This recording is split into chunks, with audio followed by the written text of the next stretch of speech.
So if we talk about the major indication of mechanical ventilation, तो first major indication is increase the demand of inspired oxygen,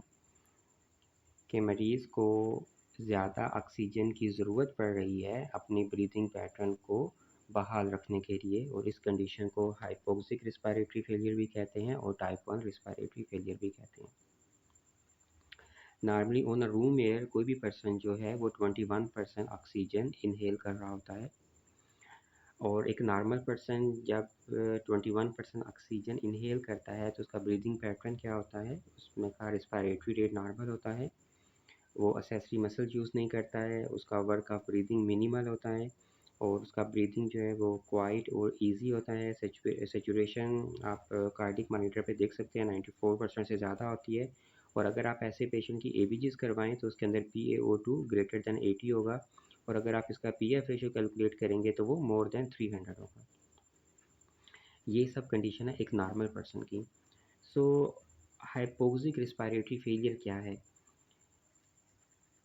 एक ऐसा person जिसकी अगर आप एबीजीज़ करवाएं और उसके अंदर PaO2 जो है वो 60% से कम हो,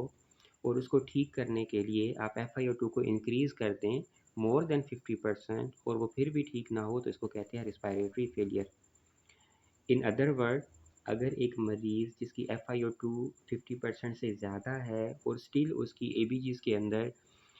PaO2 60% से कम है, तो इसको बोलते हैं रिस्पायरेटरी फेलियर।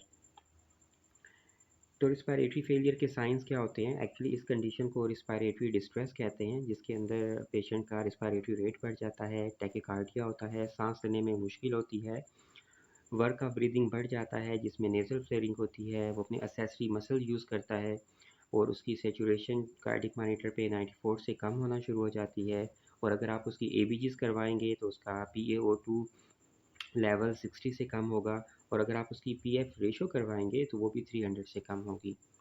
और अगर आप ये जानना चाहते हैं कि PaO2 से हाइपोक्सीमिया आइडेंटिफाई कैसे करते हैं और पीएफ रेशो से कैसे आइडेंटिफाई करते हैं, तो सब्सक्रिप्शन के अंदर लिंक मौजूद है, तो आप वहाँ पे जाके देख सकते हैं। Thank you.